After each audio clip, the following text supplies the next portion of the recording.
If someone asked you right now, is your project or are your projects on track? Could you answer with any confidence? If not, that's a problem. This project progress tracker in Excel gives you that visibility. I've been refining this approach and this template for over 15 years, and it quite simply works. Let me walk you through how to set this up for your projects and for your success. And if you did want to pick up this pre-built, pre-optimized template, the first link in the description down below is for you. That being said, let me now walk you through exactly how to build this yourself and, more importantly, how to use it. So the first thing I want to touch upon at the front of this video is the formatting. I've gone for this kind of grey theme, but I would strongly advise that you match your organization's branding, your color scheme, your font, etc. You just want it to tie in with the rest of your documentation. It will look more polished that way, and it will keep everything well together. Now, the other thing I want to quickly mention is that this template can be adapted to suit your needs, but at the same time, it's suitable for most industries, most project types. It's generic and it's very high level. So you might need to do some subtle changes that do suit your particular use case. And it may be that you want to change the formatting of some of the columns. So for instance, we've set up at risk as a checkbox column, but it may be that you want that as a drop down instead, where you have like a yes or no. It could be you want kind of a color scheme in here. So when it is at risk, it shows red.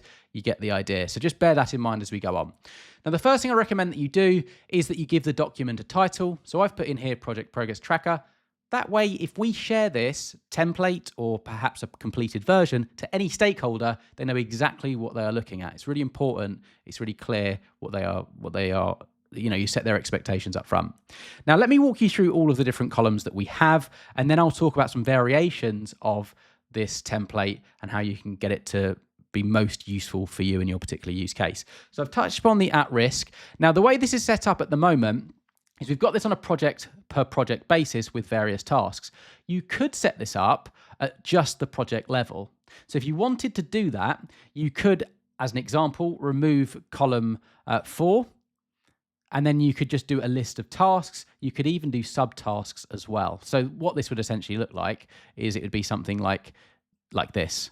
And then you just change that project to just task, and you perhaps change this to owner, not project manager. Hopefully that makes sense. So there is an element of flexibility here. But I've set this up so we can track all of our projects in one sheet. Makes much more sense. It's much easier to do for you, and you can then run some comparative analysis as well.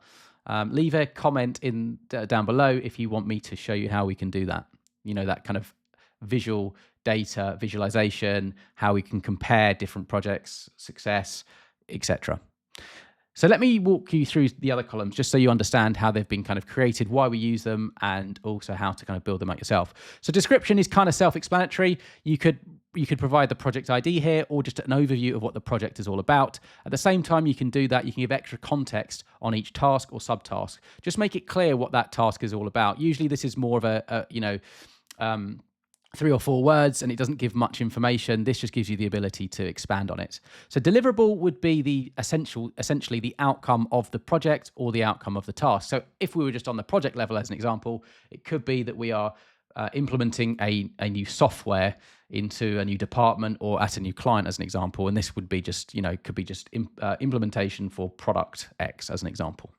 We've then got project manager or owner. So if there's multiple project managers, if you're working more in a project team, or your kind of project managers roll up to you, then you could put different project manager names in here that are managing each project. And then you could even put the individual kind of owners for the individual tasks. If you're just tracking your own work as a project manager, you might just want to remove this column entirely. That's another option for you. And I kind of group this into governance and accountability. Just keep all of the kind of columns grouped together that make sense. So it's really logical, it's really clear, and really easy to use.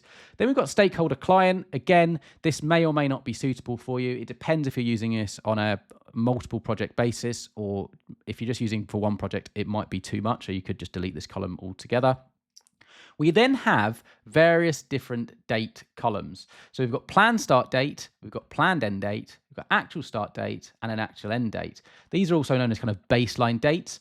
And again, it might be too much information for you. You might just want to track the actuals, but by tracking both, you can run some comparative analysis and you can see if the project ran to kind of schedule and if it kind of met expectations as well. So it's really important that you track both of these if possible.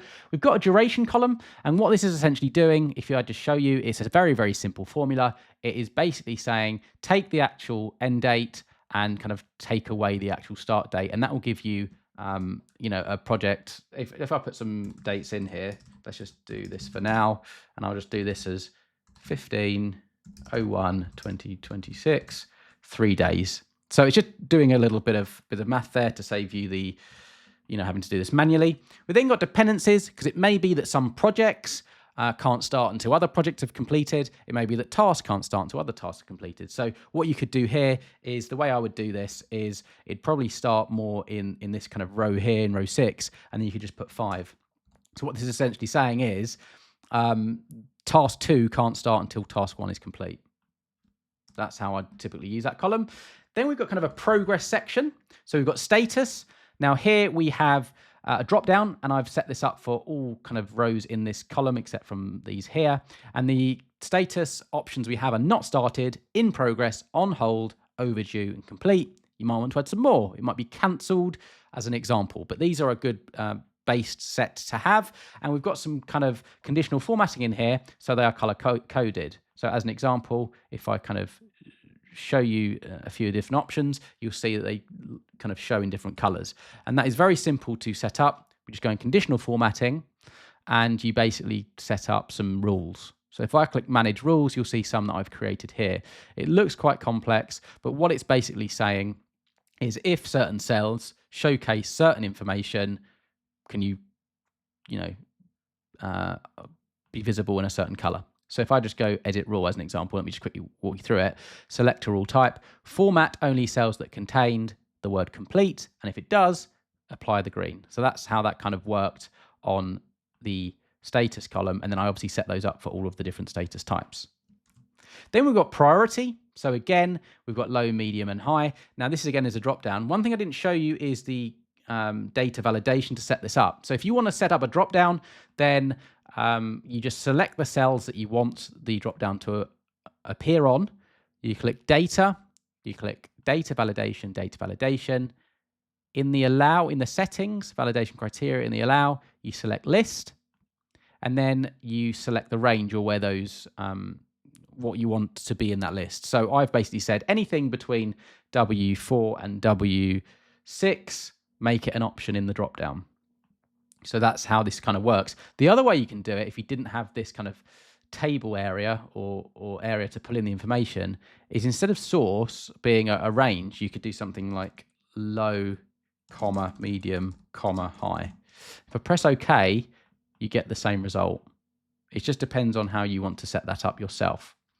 We've got percentage done, and I've set this as a percentage. So if I go on the home ribbon, I've changed this. So I basically selected all of these, and I basically selected, well, actually I didn't. I selected from here downward, and then I selected percent style. And you can see there's also a shortcut, a keyboard shortcut, if you wanted to do that, to set that. And then the other thing I've done here is, if I just put in, let's just say this project is 25% completed, we've got a progress bar. Now, the way you set that up is very, very simple.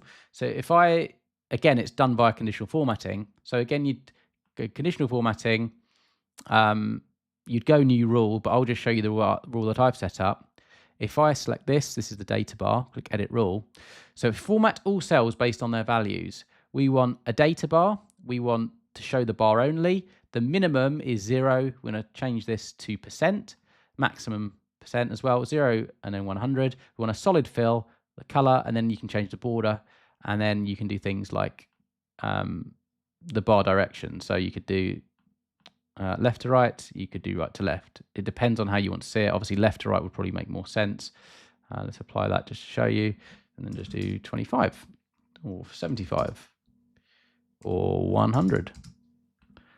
Now, it looks like I need to set something up because that data bar isn't quite optimal, but I will set that up. I don't want this video to go on any longer, but that's how this kind of works, and that's what I'd recommend you do. Just make it nice and visual. We then have last updated by.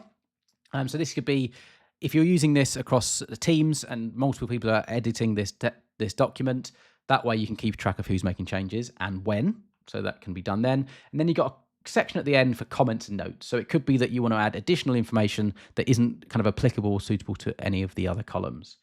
So that is a project progress tracker in Excel. Very easy to use and very effective. It covers all the kind of core data points you're going to want to capture and enables you to run analysis should you want to do so. So as I say, if you want to pick up this pre-built, pre-optimized template, I'll sort this out as well by the time it's available, then first link in the description down below. Otherwise, best of luck with you and your projects, and I hope you have an excellent day.